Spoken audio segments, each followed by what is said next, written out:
buenos días, mi nombre es Erika Zapata, periodista y otra campesina como ustedes. Gracias por estar pendientes de nuestro contenido cada mañana. Bienvenidos a la finca de hoy.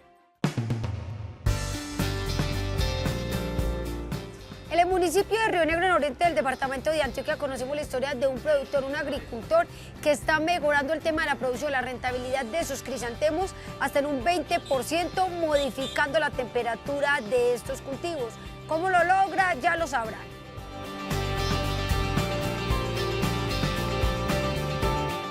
Les vamos a contar sobre un lugar que rescata, alimenta y mantiene unos caballos que antes fueron maltratados y así han mejorado, por supuesto, su calidad de vida y han tenido toda una evolución. ¿En qué consiste este proyecto tan bonito?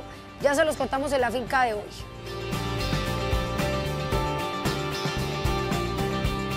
Desde Cundinamarca, un experto nos va a contar cuáles son las diferencias, pero también los beneficios entre el humus líquido y el humus sólido. ¿Cuáles son los detalles? Ya lo sabrán.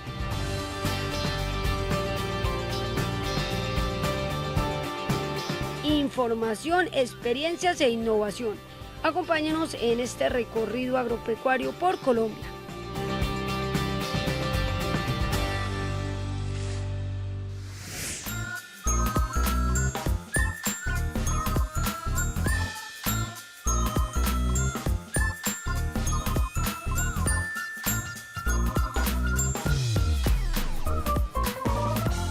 Mientras muchos agricultores sueñan con incrementar sus áreas de cultivo para poder lograr mayores rendimientos, Santiago Currada asegura cosechar 120 crisantemos en el mismo metro cuadrado, donde años atrás sembraba únicamente 75. Lo que necesitamos es que la eficiencia y la rentabilidad del agro se vaya mejorando, no ampliando el área sembrada ni el área cultivada, sino precisamente aprovechando las condiciones que tenemos en el país, geográfica sobre todo por la cantidad de sol y la homogeneidad de las horas luz a través del año. En consecuencia, Santiago redujo sus costos de producción en un 30% e incrementó su productividad hasta en un 20%, por lo que insiste en su premisa de que no se necesita de mucha tierra para tener cultivos rentables. La facturación por metro cuadrado invernadero llegó a estar por encima de cualquier otro producto agrícola que tenemos en el mundo lícito. En Pompón específicamente, estábamos alrededor de $200.000 hectárea año en potencial de facturación y ahora eso está por encima de los 450.000 hectárea año. La fórmula del éxito de Uniflor, cultivo que se ubica en Río Negro, Antioquia, se resume en dos aspectos. El primero fue la modificación de los invernaderos, abriendo parcialmente la cúspide de sus techos para evitar que al interior de las infraestructuras la temperatura sobrepase los 32 grados centígrados. Con unas modificaciones leves a los techos, logramos que el aire no se calentara tanto debajo de los invernaderos y así hay muchas más horas de fotosíntesis, porque si tenemos buena luminosidad, pero hay una temperatura excesiva, esa luminosidad no nos sirve de nada para generar más fotosíntesis, que es la base de la productividad de un cultivo agrícola. Con esos cambios logramos mejorar mucho las horas de fotosíntesis activa de una planta. Con solo abrir los techos de los invernaderos, los mismos crisantemos que antes tardaban 12 semanas para ser cosechados, ahora se tardan únicamente 8.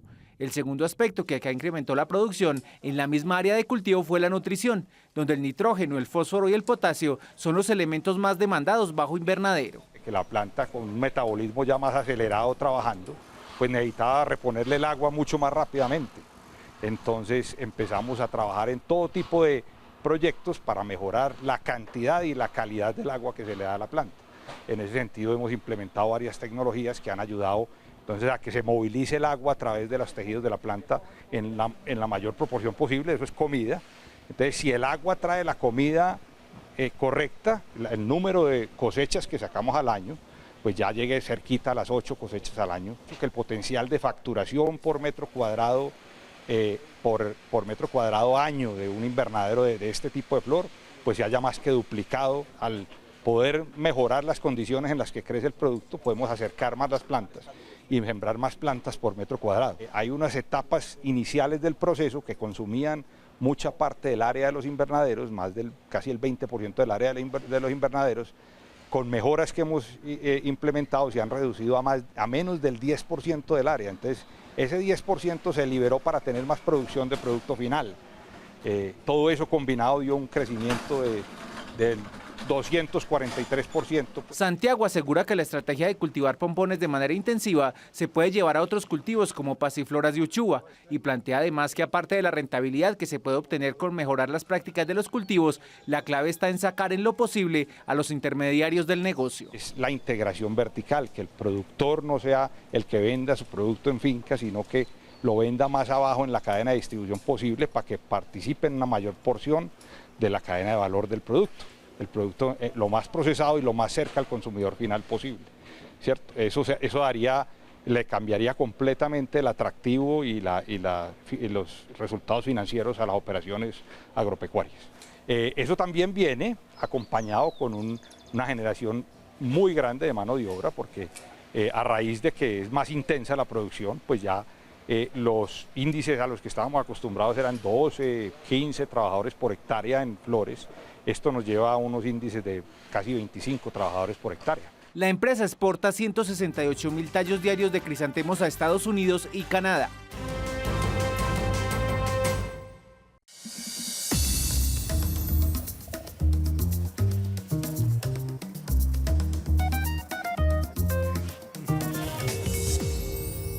La equitación es el arte de montar cualquier caballo, pero la chalanería es el arte de montar el caballo criollo colombiano. Luis Eduardo Alba es instructor de chalanería en Paipa, Boyacá. Él nos cuenta el manejo que se debe tener en estos animales, teniendo en cuenta su propósito y sin dejar de lado el bienestar animal. Lo que yo hago, el tipo de acercamiento que yo hago es cómo debemos llegar a un caballo, cómo debemos presentarnos a él, con el respeto que ellos se merecen. Y de igual manera inculcarle eso, a los niños, desde muy pequeñitos, cómo debemos hacerlo, todo para el bienestar del caballo.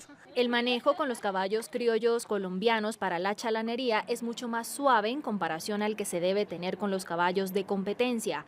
Con los equinos criollos son menos estrictos al ser animales de enseñanza. Estos caballos son mucho más criollitos, precisamente por eso, porque son caballos muy dóciles. Son caballos no más mansos, sino más seguridad. Ellos no son dóciles, sino son seguros. Y eso es lo que nosotros necesitamos, seguridad para el momento de dar una clase. Nosotros debemos de cepillarlo, debemos acicalarlo, porque eso se llama acicalar. El caballo se llama, las personas se embellecen, los caballos se acicalan.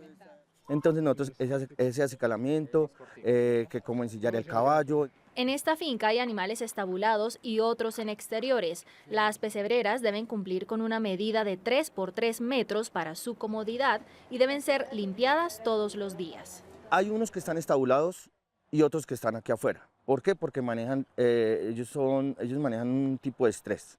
Entonces los caballos que tenemos estabulados son un poco más fuertes, entonces no los podemos dejar afuera. De igual manera, caballos que son enteros, o sea, caballos reproductores, entonces también no los podemos dejar afuera porque con las yeguas entonces se van a herir. Nosotros les damos en la semana 3 veces recreo, le llamamos. Entonces, los que están estabulados, entonces sacamos 3 veces en la semana, los tenemos así. En cada potrero, los animales deben tener una caseta en la que se puedan resguardar en días de lluvia o de mucho sol. La distribución de los animales y las medidas en estos espacios exteriores también son importantes. Hay unos caballos que se pegan entre ellos, entonces por eso prácticamente los apartamos. Pero es un apto desde que tenga más de 5 metros cuadrados, está perfecto para ellos, está perfecto. Desde que no les falte la comida, desde que no les falte el agua, desde que tengan su casetica para el sol, es genial. El agua tiene que estar limpia, un caballo, si está sucia el agua, nunca la va a tomar. El heno es a libre disposición. Cada animal tiene una paca de esta materia seca para consumir cuando lo desee, al igual que la sal mineralizada. El suministro de concentrado se hace 3 veces al día, en la mañana, a mediodía y en la tarde. De acuerdo a la edad, entonces ya es entre 3 kilos y 4 kilos y medio. Entonces se divide ese en las tres comidas.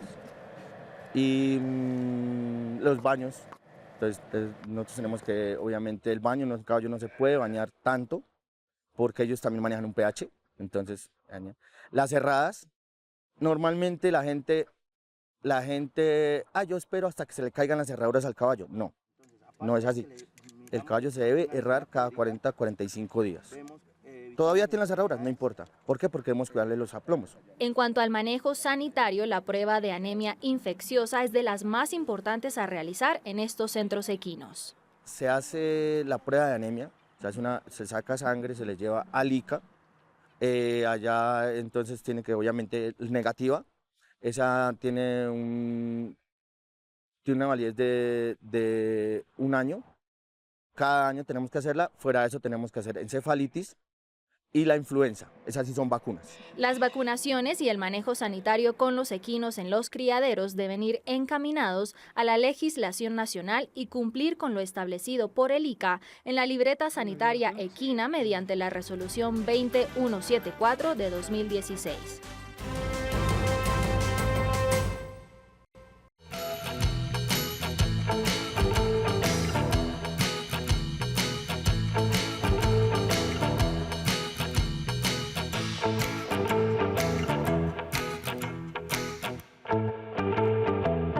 Orgulloso de su familia y los conocimientos heredados como viticultor, el opita Héctor Gómez se residenció hace 5 años en Anolaima, Cundinamarca. Desde entonces, su único objetivo ha sido masificar la producción y consumo de uvas en el centro del país. Yo trabajo la variedad Isabela. Esta es una tradición que viene de mi familia.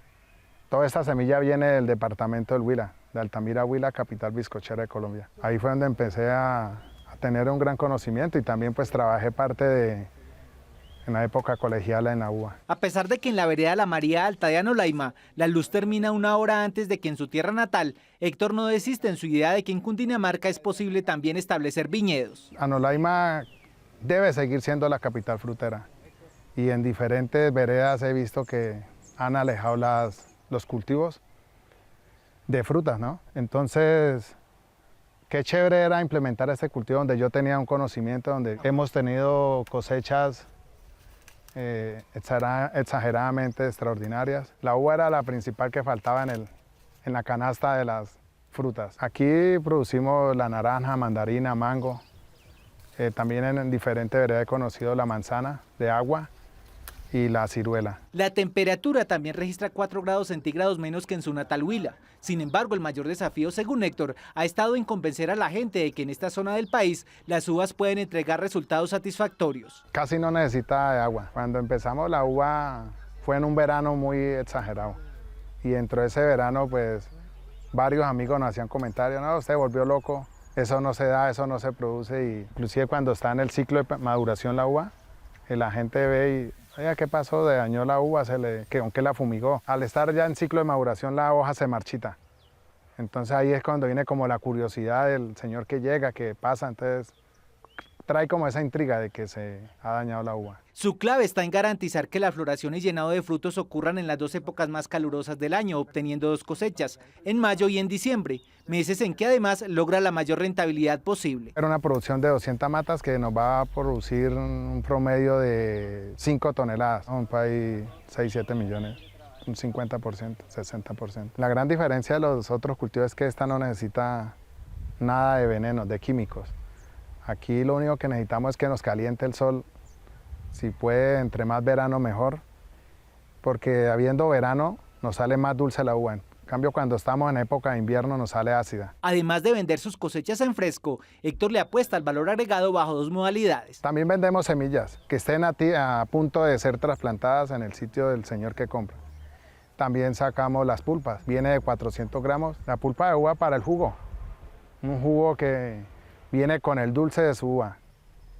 No necesita ningún ingrediente, solo a la licuadora y un poquito de leche. En su innovación en la finca La Luminaria, el cultivo de uva se trabaja también en policultivo. El único requisito es que el segundo cultivo se trabaje como ciclo corto. La uva también nos da la opción de sembrar en el surco, en las calles, en el medio de las uvas, sembrarle como es el uyama, frijol o maíz. ¿Por qué nos da la opción de sembrar? Porque no hay sombra. Entonces, el momento de no haber sombra es donde le sembramos el frijol o el maíz, porque con sombra no se nos va a dar nada. Las cosechas de los cultivos alternativos garantizan el flujo de caja durante los meses en que no hay producción de uva. Con la voz entrecortada por haber logrado hacer realidad el sueño que muchos no creían, Héctor habla de sus metas más inmediatas. Aumentar el cultivo y dentro de ese cultivo capacitar también a los que quieran cultivar la uva, asesorarlos, crear una asociación y dentro de eso poder certificar la cosecha de uva o nuestros productos que han sido 100% orgánicos. Ha sido muy difícil.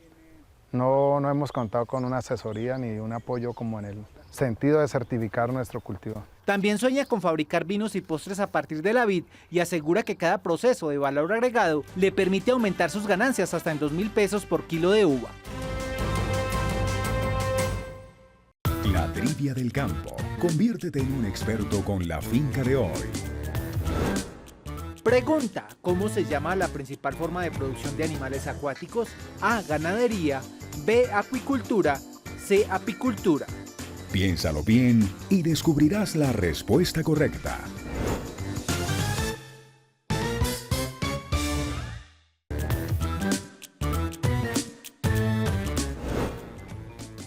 Pregunta: ¿cómo se llama la principal forma de producción de animales acuáticos? A. Ganadería. B. Acuicultura.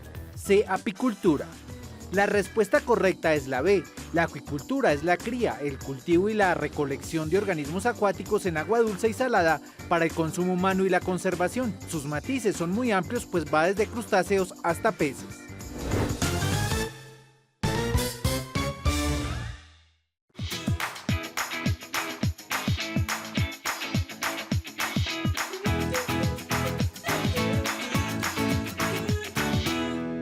La cobertura es el sustrato y la última capa de tierra que se agrega en las bolsas del cultivo de champiñón para que el hongo pueda desarrollarse. Básicamente, sin cobertura no hay producción. Las bolsas con las que se inicia el cultivo vienen con el compostaje y la semilla. Se ingresan a las salas y al pasar 12 días, cuando la semilla del champiñón ha estallado, se aplica la cobertura. No nos podemos pasar de 15 días porque ya la bolsa puede tomar, ya se nos puede pasar de término y se puede sellar la bolsa. Entonces la producción va a ser baja o no vamos a tener producción.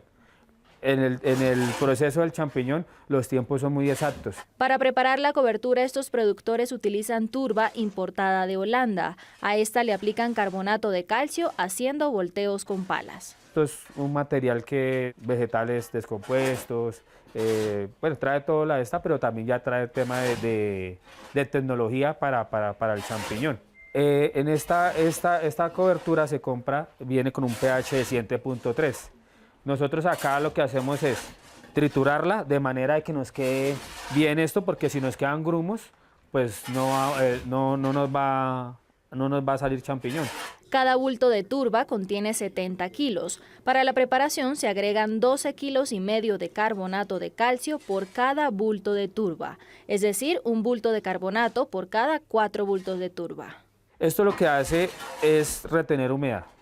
O sea, lo que nosotros buscamos es retener humedad para que el champiñón coja su estado, pues para cuando estamos en producción.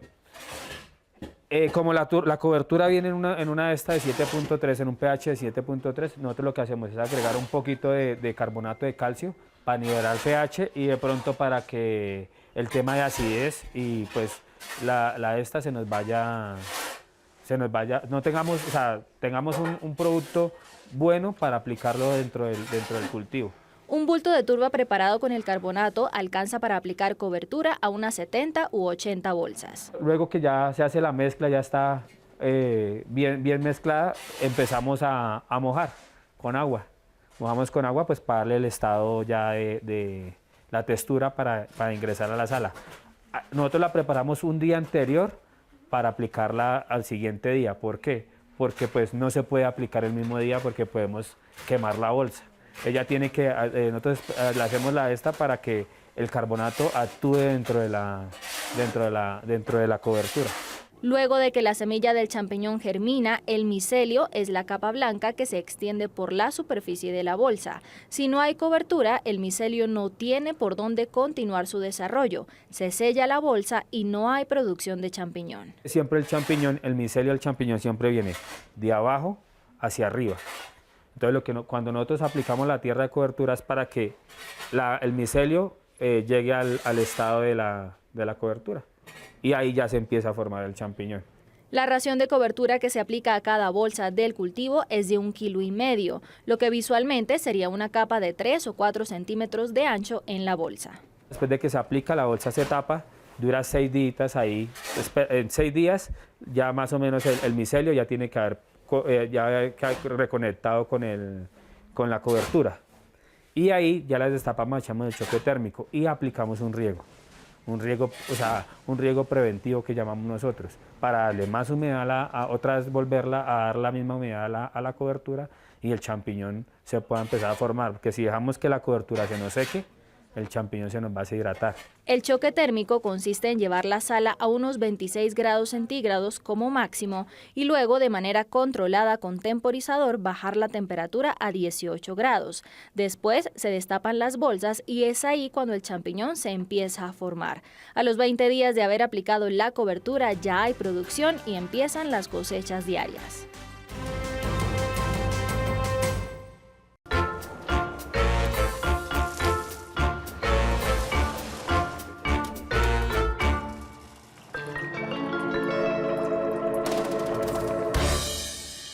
Todo el alimento que ingieren las lombrices lo procesan en su intestino a través de microorganismos y dan como resultado uno de los abonos naturales de mayor calidad en la agricultura actual, el humus. De la lombricultura se extraen 2 tipos de humus, líquido y sólido. El humus mejor es el humus líquido, que es el resultado de la escurrantía de humedecer las camas. La lombriz gusta de la humedad, pero una humedad adecuada. No es ni mucha ni poca. Entonces el agua que sobra, dado el declive, esa escurre allá. Y ese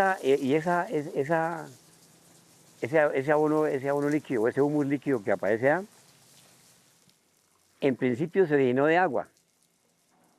Pero ya la segunda etapa, eso se va recolectando y la segunda vez y se lleva a un tanque en la parte superior. Y cuando requiere humedad, vuelve y se riega con ese mismo humus líquido y vuelve y lo hace ese proceso por 5 veces. El humus líquido realmente es el lixiviado de las lombrices. También suele llamarse lombricompost líquido o vermicompost líquido. O sea, el humus líquido pasa 5 veces por las camas hasta que el humus tome una consistencia espesa, que está en estado que se puede usar por parte de los campesinos. El humus sólido es el resultado de las camas en la lombricultura una vez que se han alimentado varias veces con residuos orgánicos y se han retirado las lombrices. Cuando se completa el ciclo, que dependiendo del lugar puede demorar entre 2 y 4 meses. Ese humus, cuando ya sacamos las lombrices, entonces se saca ese material y se lleva a un patio de secado, se seca y cuando ya está adecuadamente seco, entonces se muele. Y después de que se muele, pues se cierne, se enriquece con lo que hay que enriquecerlo y se vende. Ambos tipos de humus tienen las mismas propiedades, nutrientes esenciales como fósforo, nitrógeno, calcio y micronutrientes como zinc, hierro y cobre, ricos en microorganismos beneficiosos, enzimas y hormonas vegetales. Ahora bien, hay que señalar que, si se ponen a competir, el ganador definitivo es el humus líquido por su facilidad de aplicación y rápido efecto. El humus líquido tiene entre los campesinos, y efectivamente lo es, mucha acogida por propiedades y porque y rinde mucho. Generalmente se aplica al 10%, o sea que de un galón de humus líquido el campesino saca 100 galones bien sea para aplicación foliar o radicular.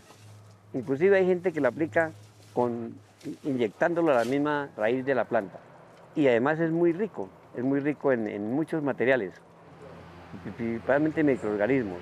A diferencia del humus líquido, el sólido no es tan rendidor. Los agricultores tienen que adquirir mucha más cantidad para poder abonar las plantas y suministrarle los nutrientes que necesitan. El humus sólido sí se aplica, se platea la planta cuando hay que platearla y se aplica en sus cantidades adecuadas de acuerdo a las necesidades del terreno. Digamos una mata de aguacate ya en estado adulto puede requerir hasta 4 o 5 kilos por mata. O sea, con un bulto de 40 kilos estaría sacando para 10 matas. Con la misma inversión, usando el humus líquido, se aplica una cantidad mayor de nutrientes a las plantas, además de que llega más rápido a las raíces y se absorbe fácilmente en la tierra. Cuando los agricultores buscan proteger el cultivo y obtener mejores cosechas, se inclinan por el humus líquido. Y cuando necesitan enriquecer los niveles de materia orgánica, mejorar estructura y retención de agua en los suelos, se inclinan por el humus sólido.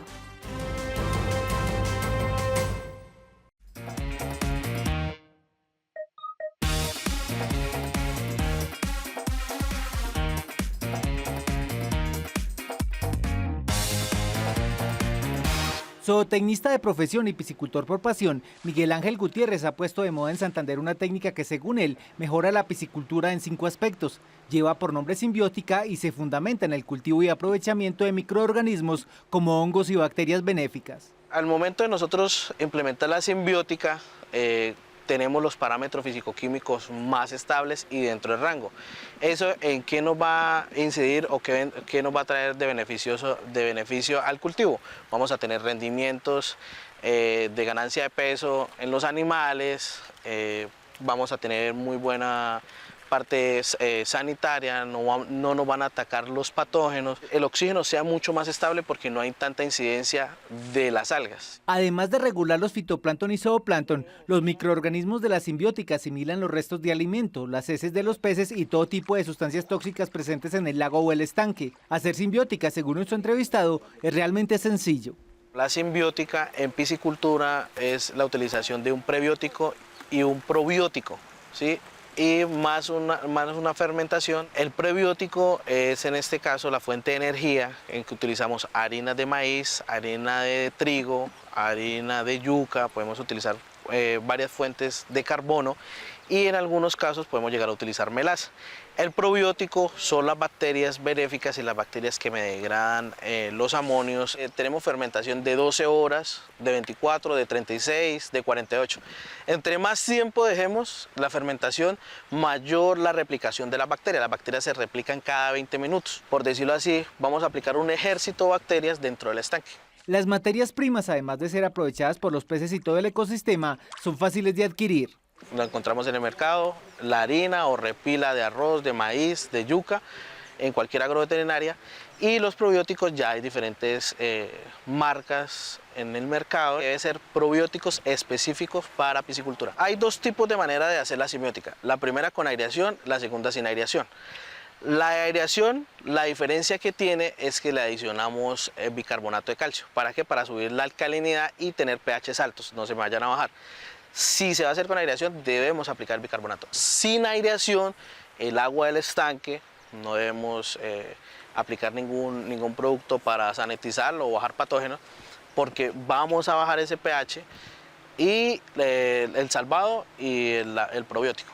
Procesadas y fermentadas las materias primas, se debe tener algunos cuidados para aplicarlas en los lagos o estanques. Lo fundamental es tomar siempre parámetros. De encontrarlos alterados, estos se deben corregir antes de la aplicación. Siempre lo hacemos en horas de la mañana. ¿Por qué? Porque en el momento en que lo aplicamos en tanque, en la reacción química que va a pasar en el agua, hay consumo de oxígeno. Es muy importante revisar, depende de la especie, la alcalinidad del agua, porque las bacterias nitrificantes nos funcionan a un rango de pH de 7 a 8.5. Si tenemos un rango de pH más bajo, no están en su zona de confort, no actúan de la misma forma. La dosis de aplicación se calcula, depende del tamaño de los animales. Si tenemos sistema de aireación, podemos llegar a aplicar de 50 hasta 75 partes o gramos por metro cúbico de salvado de arroz, y depende del probiótico, depende de lo que nos diga la ficha técnica, le adicionamos el probiótico. Cuando son densidades semi-intensivas, inciden de entre 20 a 50. Y ya cuando son extensivas, podemos manejar de 3 a 20 gramos por metro cúbico. La mezcla de microorganismos resultante del proceso de la simbiótica se puede suministrar también con el alimento que se entrega a los peces. Aplicamos prácticamente desde que llegan los animales, ¿sí? Durante todo el cultivo. Un ejemplo, cuando las tilapias están pequeñas, son alevinos, es un lote nuevo, los parámetros no me van a fluctuar tanto, las dosis son bajas, entonces vamos a hacer una aplicación cada 3 días, cada semana. Si tenemos un equipo de aireación y unas densidades altas, las aplicaciones van a ser más fuertes. en el momento al ser más fuertes, la bacteria consume oxígeno. Entonces tenemos que saber las dosis que debemos aplicar en los estanques, porque puede llegar a ser hasta contraproducente. Puede ser un tanque que no tiene aireador, le aplicamos una dosis muy alta y podemos llegar a tener mortalidades. Los antibióticos orgánicos que se producen con la interacción entre los microorganismos actúan como antibióticos naturales, por lo que las enfermedades de los peces se reducen. Se puede aumentar la densidad de siembra y en consecuencia los costos de producción también bajan.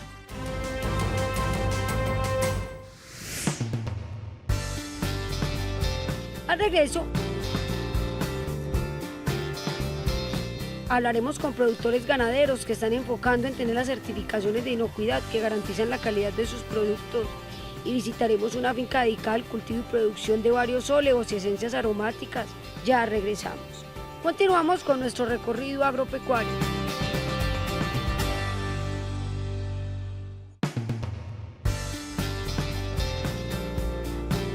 Les contaremos sobre las buenas prácticas ganaderas para obtener el certificado del ICA, es decir, del Instituto Colombiano Agropecuario. ¿Qué estándares deben de cumplir? Ya lo sabrán.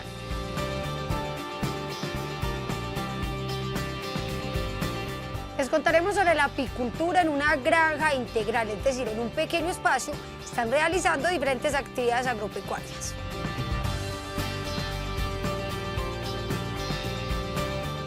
En la finca de hoy les contaremos cómo obtener aceites esenciales a través del cultivo de aromáticas. ¿Cuáles son los detalles? Ya se los contamos en este programa. Continuamos con este recorrido agropecuario por Colombia.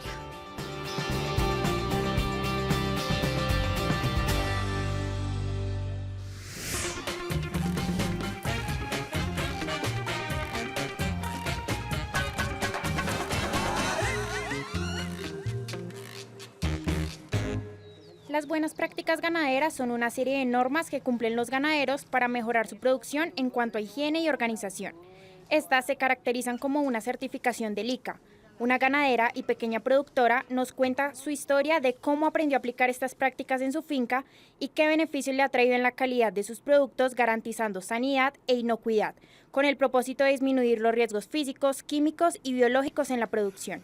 Desde pequeña trabajé con mi padre y siempre me ha gustado el ganado y entregaba la leche anteriormente a Arboleda, después ya vino lo de la cooperativa y me gustó la cooperativa más porque a uno le ayudan mucho para salir como más adelante, como enfocarse más en lo que a uno le gusta, que es el ganado, lo de la leche, que es lo que toda la vida me ha gustado. El ganado pues para mí ha sido como un soporte de todo para mí. Gracias a las prácticas ganaderas, Nubia se ha podido certificar con menos de 15 animales, pero obteniendo una producción de leche más inocua y hoy en día la vende de una mejor manera, obteniendo más ganancias debido al aprendizaje y la experiencia que ha tenido a lo largo de los años. Toca a uno tener los registros de vacunación, tener todos los papeles al día, cuando uno insemina un animal, en cuánto tiempo dan los partos, todo al día tener. Digamos, tener todos los implementos y todos los animales para un bienestar de ellos. Y ahí he cumplido con mis requisitos y no me pareció tan difícil, es uno tener como la voluntad y tener todo como al día, tener todos sus papeles en regla, como dicen, para uno ser certificado. Y no es difícil, es aprender y poner como el entusiasmo de que uno sí quiere y que eso es lo que uno le gusta. Desde que Nubia empezó en la ganadería, hacía sus ordeños a mano. Su padre le enseñaba a usar estos métodos para tener un sustento familiar con la producción de leche, siendo responsable de la calidad sanitaria. Ahora, con la cooperativa, ha adquirido nuevos conocimientos y su trabajo lo realiza con diferentes equipos donde ella los lava, los desinfecta y los alista para el ordeño y la obtención del producto apto para ser comercializado. Son mis vacas y son muy obedientes, ya ellas saben la hora del ordeño. Traigo mis cantinas, les coloco su concentrado ahí, les voy echando por cada canequita a ellas los 2, 3 kilos que se les da y ahí uno, bueno, ya las coloca y a uno manea y luego le juega los pezones con desinfectante, luego les pasa una toallita que es toallita por pezón, luego hace el despunte y luego ahí sí coloca la pezonera para seguir ordeñando. Yo le hago la invitación a toda la gente, pues es que uno se debe certificar, si debe tener sus buenas prácticas ganaderas y sus buenas higiene en todo lo que se llama el ordeño. Las BPG o las buenas prácticas ganaderas consisten en un sistema de aseguramiento de calidad e inocuidad en la producción, donde su objetivo es obtener alimentos sanos en las fincas. Esto trae como beneficio un aumento en el pago de 20 a 25 pesos más por litro de leche, solo si ya están certificados para incentivarlos a mejorar sus procesos.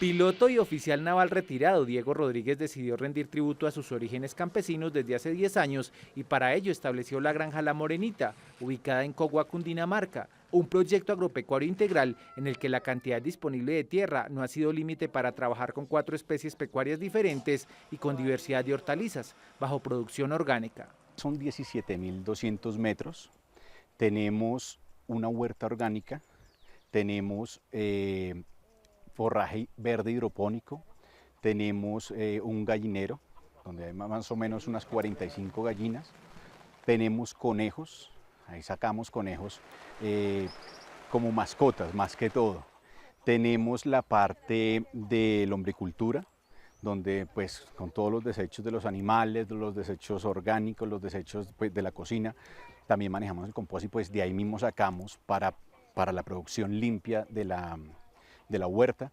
Tenemos apicultura, tenemos también un pequeño aprisco, estamos creciendo, estamos sacando leche y pues transformándola para quesos. El eje transversal en la Granja La Morenita, que hasta hace 6 años se dedicaba únicamente a la ganadería bovina, es ahora la apicultura, con la que además de obtener miel, polen y propóleo, se ofrecen 2 servicios diferentes de apiterapia.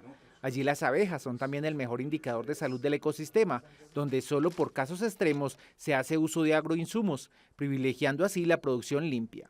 A lo largo los beneficios que esto trae es lo que tú produzcas en una finca limpia, tu cuerpo lo va a asimilar de una manera mucho más sana y no vas a tener tantas consecuencias secundarias al consumir una comida que está tratada con químicos. Las abejas regularmente salen 5 kilómetros a la redonda a buscar su alimento. Les hemos preparado también un jardín para ellas, donde tenemos sembrado caléndula, tenemos romero, tenemos una diversidad de plantas donde ellas pueden salir a buscar su alimento. Es costoso en el tema de tiempo sobre todo. Cuando yo estoy en la mitad de una finca y donde por cada sector utilizan agroquímicos, tengo que acercarme a estos vecinos y decirle, mire, por favor, tratemos de disminuirlo, porque voy a verme un poco afectado en las abejas, sobre todo que pues ellas salen y si se contaminan por fuera y traen eso impregnado a su cuerpo, pues van a contaminar toda la colmena y la van a matar. Como segundo pilar en la producción de la granja integral, el aprisco produce 24 litros de leche diarios con 8 cabras en ordeño, de los cuales se utilizan 8 litros por cada 3 libras de queso que se fabrican. Como somos un espacio reducido, nos hemos dado cuenta que cambiar el ganado vacuno por cabras, por el caprino, ha sido maravilloso. Y la rentabilidad es un poco mejor. Queremos implementar una ruta que abarque no solamente Cundinamarca, sino seguramente expandirnos a toda Colombia y por qué no a Latinoamérica. El estiércol de las cabras, los conejos y las gallinas es utilizado para la elaboración de abonos con lombrices californianas. Esos abonos luego se aprovechan en la fertilización de 120 árboles de arándanos que producen semanalmente 2 kilos del fruto. Hortalizas como calé, lechuga, cilantro, arveja, frijol, cebolla, fresa y aromáticas y el jardín donde las abejas obtienen su alimento. La granja genera en su totalidad 7 empleos. Lo que hemos querido es como automatizar ciertas funciones, por ejemplo, que las aguas de las cabras, que tengan su bebedero automático para que ellas puedan beber a disposición. Entonces todos estos temas tratamos es de minimizarlos para disminuirle la carga laboral a ellos, pero que al mismo tiempo ellos tengan la oportunidad de realizar otros trabajos. En resumen, la granja integral La Morenita dejó la ganadería para la producción de leche bovina para obtener por mes 600 litros de leche de cabra, 1050 huevos de gallina, 16 crías de conejos que se venden como mascotas y 23 kilos de hortalizas, sumado a los 2 servicios y 3 productos que se obtienen de la apicultura. La mayoría de los clientes realizan sus compras visitando la granja.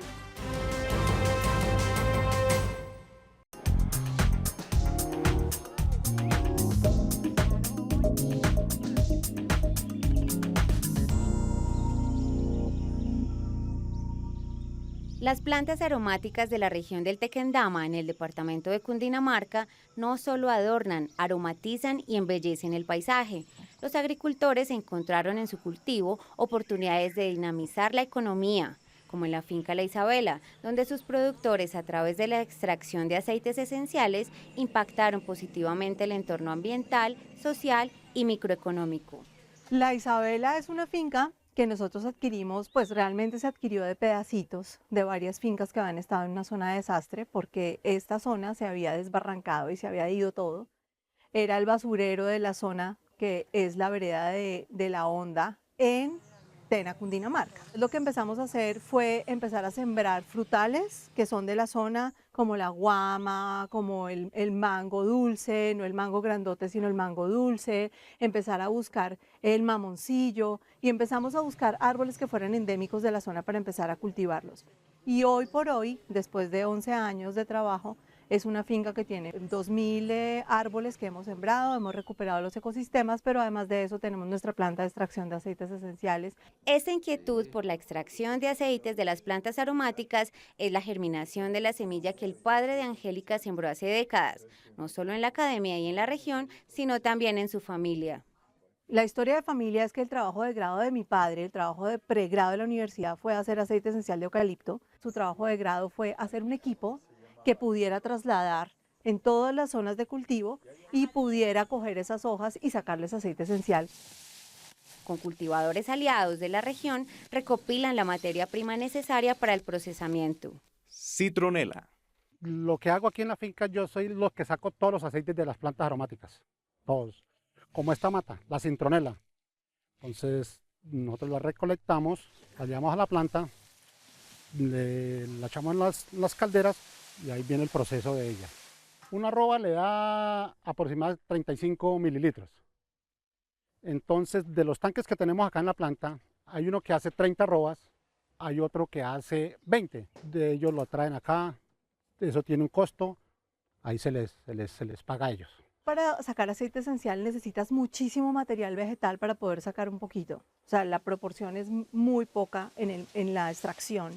Ellos venden sus partes más importantes de la limonaria a la plaza o a clientes que ya tienen, que compran aromáticas para el té, para hacer aromáticas y venta en bolsitas. Y les queda algo que se llama desparte o basura o residuo, como ellos lo quieran llamar, y nosotros le compramos esa parte. Tanto los que están produciendo romero, como los que están produciendo tomillo, como los que están produciendo limonaria. Conozcamos otras plantas que cultivan como materia prima que se produce directamente en la finca y se complementa con la producción de agricultores locales. Árbol de té. Este es el bosque de titris o de árbol de té, que de aquí sacamos un aceite esencial. Este árbol es originario de Australia. Nosotros importamos la semilla y ahora pues somos los únicos que lo tenemos. De aquí sale un aceite esencial que es muy importante en el mundo de los aceites esenciales. Bactericida, repelente, cicatrizante, desinfectante. Además, este pino crece 25 metros. Moringa. Esta es la moringa. Nosotros lo usamos para tener estas semillas que se dejan secar en el árbol y cuando ya está seca color madera se recogen y de ahí nosotros sacamos la almendrita. Esto así chamisudo precisamente porque lo hemos dejado crecer para poder tener estas vainitas que son donde están las semillas. Pachulí y pitanga. Acá es nuestro vivero, es donde nosotros sembramos los materiales o que vamos a resembrar porque se han secado o materiales nuevos que vamos a multiplicar. Tenemos el pachulí, que yo creo que ustedes han oído hablar del pachulí. Siempre cuando nos dicen un perfume horroroso es como el pachulí. Resulta que el pachulí es un aceite esencial muy costoso, no es un aceite esencial muy importante y además como aceite esencial ayuda a equilibrar el sistema nervioso central y nos da posibilidad de dormir. Y otro material que tenemos aquí que se llama pitanga o se llama es como una ciruela del Brasil, no nuez del Brasil, sino como una ciruela del Brasil. Es un material que da frutillas, son unas frutillas de muchos colores, tiene un sabor súper delicioso. Esta hoja se puede volver un té, ayuda muchísimo al sistema digestivo, pero además de la fruta y de la semilla nosotros sacamos un aceite que logra recuperar y reestructurar la piel. A través de las plantas aromáticas y del trabajo de Angélica, los productores locales han podido integrarse a la industria de la cosmética natural, el bienestar, la perfumería y la aromaterapia, industria que en los últimos años ha tomado fuerza en el mundo, ofreciendo una oportunidad de negocio para los agricultores.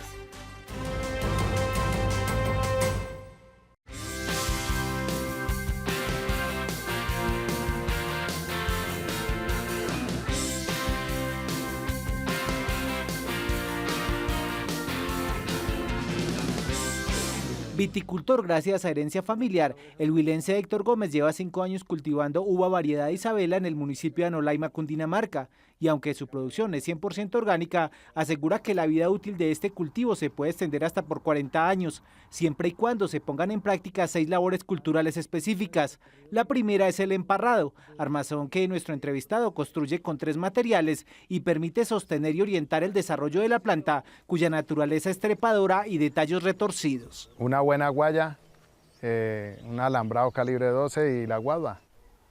El emparrillado se hace cuando la mata está muy joven, se pone sus guías a diferentes medidas y su alambrado, un enmaderado, pero eso va a durar cierto tiempo, llámese 3, 4 años, y se está reformando. La mata de uva desde que está en el vivero se demora 9 meses para que llegue a su emparrillado. Ahí la ponemos a desarrollar. Siempre yo le tengo su guadua a la medida al pie donde va cada mata, como para que no haga tanta fuerza sobre los vacíos que quedan en el intermedio de guadua a guada. Aunque el emparrado nada diferente a postes de guadua que se unen en su altura mediante alambre, no deja mecanizar los trabajos agrícolas y disminuye las densidades de plantas en comparación con otros sistemas de tutorado, Héctor resalta que este favorece la aireación de los racimos, los aleja de la humedad del suelo y hace que todo el cultivo obtenga mayor luz solar, que no debe ser menor a las 8 horas de luz por día. La segunda labor cultural más importante de la finca La Luminaria es la fertilización orgánica. Los abonos se aplican cada 4 meses antes de la poda. Aplicamos las cáscaras de huevo bien trituradas, después la ceniza y ya cuando está podada le aplicamos el kilo por mata de estiércol de cabra. La idea de Héctor, mediante las 3 materias primas que aplica, es que las plantas tengan los aminoácidos, nitrógeno, fósforo y potasio que necesitan. La tercera labor que él considera fundamental es la poda. Aquí utilizamos una tijera de poda, se desinfecta y cada 3 ojitos se va cortando el tallo. Cada 4 meses se hace la podada. Dentro de esa podada debe estar antes fertilizada. En la poda toca dejar 3 gajitos o 3 ojos, que yo la llamo, y ahí es donde se desarrolla su tallo. Cuenta Héctor que anteriormente podaba con mayor frecuencia, pero obtenía un mayor número de cosechas incluso en temporadas de lluvia, donde las uvas resultaban muy ácidas. Hoy sus podas están orientadas a cosechar únicamente en los meses de mayo y diciembre, logrando también un mejor precio.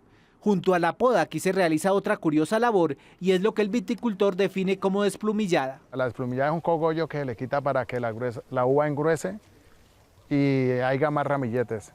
Ella siempre sale su tallo y alrededor del tallo sale la hoja y ahí sale un cogollito, que ese cogollo es el que no nos deja engruesar la uva. Ese lo retiro manual y se retiran 2 veces nomás por cosecha.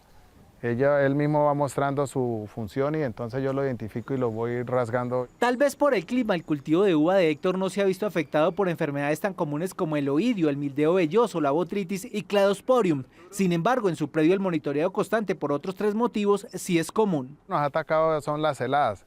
En la época de heladas siempre se observa la enfermedad como es la ceniza. Entonces, en la época de maduración nos atacan los pájaros y al llegar los pájaros nos toca ponerle espantapájaros o madrugar a recolectar la uva para que no nos ganen a dañar la uva. Tampoco reporta afectaciones por polillas, arañitas, pulgones o trips. Aquí la sexta labor cultural más practicada es la cosecha y depende de la manera en que se observen las hojas de la vid. Ella se está cosechando cada 4 meses. Cuando ella se empieza a poner como seca es porque ya la uva va a empezar en el ciclo de maduración. Se recolecta en canastilla plástica, va de 20 kilos. Yo le pongo una hoja de periódico, lleno la canastilla una parte y otra hoja de periódico para que no se maltrate. También dejamos acá para nuestras pulpas, donde aquí se viene, se lavan, se ponen en la despulpadora y después vienen en un empacado en bolsa sellado hermético. Realizando cuidadosamente las 6 labores culturales mencionadas, Héctor logra 25 toneladas de uva Isabela por cosecha en sus 1000 matas de cultivo en producción. Y aunque para nosotros termine este capítulo, sabemos que para ustedes apenas se inicia el día. Gracias por cultivar la tierra del país. Recuerde que las personas que están en otros países nos pueden ver a través de la señal de Caracol Internacional y ustedes a través de las redes sociales que aparecen en pantalla. Ustedes no solamente son los protagonistas de este programa, también del trabajo de la tierra del país. Cada mañana tenemos otra cita bien temprano con los campesinos de Colombia. Hasta pronto.